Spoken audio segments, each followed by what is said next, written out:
Would you like to be the life of the party? No. Would you like to be the person who comes in with interesting stories and anecdotes to inform and entertain people? No. Would you like to no? Well, oh, Why would I want that? it's kind of what we do here. We're the life of the party? Well, we're giving people information they can become the life of the party. What if they only bad like party. They can like, subscribe, and follow This Is True Really News. You get They tons could. of stories you can tell your friends at the water cooler Well, you could. or in the psych ward. And you Probably can, laying on a couch with your doctor. What is that? What do you think that means? I don't know. Give me a Rorschach test. Come on, instead of going through all the BS, can't you just give me the answers? And if you find a story you think we would get a kick out of, or you would get a kick out of us getting a kick out of, send it to TITR@netradio.network. And donkey chains. That's Dutch. Well, almost Dutch for thank you. No, it's almost German. This is True, Really News with Scott Combs and Tony Vercanis. All the news you're about to hear is true, Really? as far as you know. But it's Several- as close to Dutch as it is to German. I can Probably. tell you that right now. Several scaleless fish with fanged jaws and huge eyes that can be found more than a mile deep in the ocean. Yeah, for some reason washed up along a roughly 200-mile stretch of Oregon coastline. Ooh. Little unclear as to why. I'm unclear as to why. You're unclear about a lot of things. Within the last few weeks, several lancetfish have appeared on beaches from Nehalem in northern Oregon to Bandon, which is about 100 miles from the California border. According to the Oregon State Parks, the agency asked beachgoers who see the fishies to please take photos and then tag them, please. The NOAA Fisheries West Coast region and the Oregon State Parks. Lancetfish live mainly in tropical and subtropical waters, but travel as far north as areas like Alaska's Bering Strait to feed. That It's a long way to go for dinner. strikes me as not tropical. Well, you know how it is, right? The guy lancetfish goes, "So you hungry?" Yeah. Yeah. Where'd you like to eat? The Oh, Bering I Strait don't would be good, huh? Traffic is going to be just. No, it didn't start at the Bering Strait. It started someplace else. Their And slinky it bodies. crawled Yeah. its way. Their slinky bodies include a snail-like fin, and their flesh is gelatinous. Not Wow. generally Sounds tasty. something humans want to eat. Ben Frabel is a What fish about scientist. gefilte fish? That's That's jellied fish. gelatinous. Ben Frabel, a fish scientist who manages the marine vertebrate collection at Scripps Institution of Oceanography. Well, I didn't know there was one. Oh, hang on, they're not done. At the University of California, San Diego. Wow, that's going to be a business card this big. Put that on the front of your jersey. Not uncommon for lancetfish to wash up on beaches, particularly in California and Oregon and in other parts of the Northern Pacific. Here is the part of this story that was just amazing to me. He says, quote, "It is unclear what might be behind the deep sea fish washing ashore."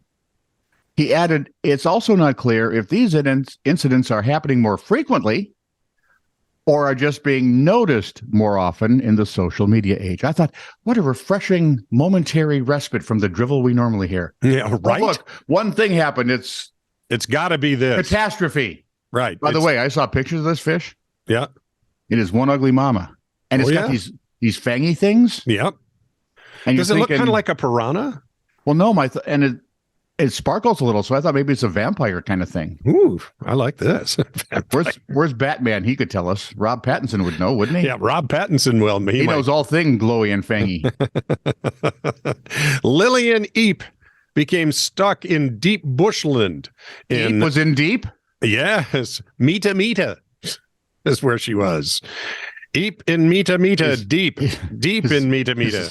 Is that like the Roadrunner in another language? Mita. It's actually Could be. It's a place, northeastern Victoria. Oh, Yes, so it's in Victoria, is it? yes, it is. Did you ever know so many things are named Victoria that Like aren't what? actually British? Like what? Victoria Sure. Falls. Victoria Falls, for one. Yeah. What Well, she was Victoria is part of the Commonwealth, or well, part of the country that's a part of the Commonwealth. That's true. And Australians do still love their queen. That's I haven't checked in on the king, so I don't know what they're thinking there. Anyway, what happened is she took a wrong turn during a road trip to Lake Dartmouth. By the way, did you watch the coronation? No, not even Thank 1 you. second of it. God, I'm not alone then. Yeah, there's nothing of interest there for me. Not sure I've met anyone who has. So she takes this wrong turn, heading for Lake Dartmouth. So is Camilla now the queen crumpet? Or is she just the queen? Wow. Just Consort. asking. I am asking for a friend. Consort. That's it. Is she the queen consort? Or is she Crumpet's just kind of a rude term. Or is she just the queen? I thought it was a food. Yes, it is, but it's also a euphemism Oh boy, I'm not doing well with these this for week. the promised land. Carry on, my wayward son. Well, pretty sure the king's been there. So Done that. Ms. Eep is a teetotaler, by the way, and she spent 5 days in the bush deep in Mita Why are there no coffee totalers? before being discovered by an air police search team. Despite being allergic to alcohol, Ms. Eep was forced to drink the bottle of wine she'd brought as a gift for her mother, along with a box of juice and lollipops. She told 9 News Australia, first thing coming to my mind, I was thinking, water and a cigarette. Thank God the policewoman had a cigarette. That's my girl right there. See, I knew you'd appreciate that. Rock on. Well, now I'm torn. They were straight Chesterfields. There was, Yeah? yeah. See, I always thought Camel Straights were the best straight. That's what my grandfather used to smoke. Yeah. My Heck, I used to buy them every now and again. I've had a few, the few times, but it's so hard to find them now. Yeah, really Most hard. places don't, because everything has a filter. I don't know why, cuz really. I've seen, remember Alan Searle used to tear the filters off? He would. And honestly, the filters don't really make much of a difference. They may cut down a little tar. Yeah, that's pretty funny. Good luck with that. Yep. Where was I? Oh, I have to look for it later. Okay. I had a story about someone lost in the woods. Okay. So authorities in a central New Jersey town of Oldbridge say they are no longer noodling over the mystery of how hundreds of pounds of pasta were dumped near a stream. Seriously. Where were the Sopranos? Probably New Just Jersey. wondering. You suppose the noodles offended somebody? What the heck? Maybe. Come on, we're going to take a ride. These are supposed to be al dente. Oh. I don't know how to dent noodles, sir. Old Bridge Mayor Owen Henry said Friday the pasta, including spaghetti and macaroni. Oh, so it is actual pasta. Oh, okay. Okay. Spaghetti and macaroni was cleaned up last week by public work crews shortly after officials learned about the oodles of noodles. Whoever wrote this should be ashamed. That quickly drew national attention when photos of the pasta were posted on social media. And it's basically a herd of paschetti just sitting there in the open. How much? Like free-range paschetti.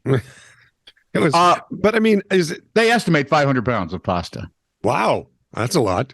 Oh, they were, and the scary part is they're apparently raw when they were dumped. If you've seen the pictures, they look cooked. It's been moist. Subsequent heavy rains softened the food, made the mounds look like they had been cooked, officials have said. Unclear who dumped the pasta there or why. That would be the bigger question. I understand. Why would you do that? It's not believed the pasta had been at the site for long before it was discovered. Mayor said the pasta did not cause any environmental damage because that's the first thing we worry about these days. Pasta is going to cause environmental damage. He really said that. What a moron. He did. Okay. Yeah, he said it couldn't have. It was discovered soon and then cleaned up right away. Has nothing to do with it. It would have simply broken down, you moron. No. I'm sorry. It's just, yeah. There are several morons who are offended now. It certainly shouldn't have Nothing ended. happens when you're offended. You can be as offended as you like. Yeah, but you called him a moron, and if I were a moron, I'd be offended. It certainly shouldn't have ended up in the woods, he said. Putting it on or near the stream bed was not the best idea, but I certainly hope our police aren't putting any more time into this. And here you go, the quintessential New Jersey politician. Assuming the pasta was still usable, I wish it had ended up in our food bank, which could have really used it. Okay. Wow. Honest. I think they don't even notice virtue signaling anymore. No. We used to call it pandering, right? Well, that's what I still call it, but yeah. Here, a couple of quick stories. Carry on, my wayward son. I was a manager at a hotel in Oakland. A valet parker took a guest's Corvette out for a joyride. That's generally frowned upon. Lost control of the car in a residential area and crashed into a parked car in a driveway. That's also generally frowned upon. Wait, there's more. Of course there is. The Corvette and the parked car smashed through the home's garage door and caught fire. The home partially burned down. Again, all things frowned upon. We haven't left that scenario. The valet was caught by the authorities a block away, fleeing on foot with a broken leg. Oh, was he on fire too? That would have been fun. That would have been kind of cute. So, next story. When I was 6 years old, the natural gas detector alarm kept going off at home. So my mom called the fire department to check to see if there's any dangerous, gas leakages. Yeah. Answer was epic. Yeah. Fire department came and told my mom that, no, there is no leak other than you, ma'am. Apparently, she was constantly partying and setting it up. Yeah. See the difference in eras? If something like that went off in my house, my mom would have grabbed the broom and beat it to death. This is true, really news. Send email to TITR@netradio.network.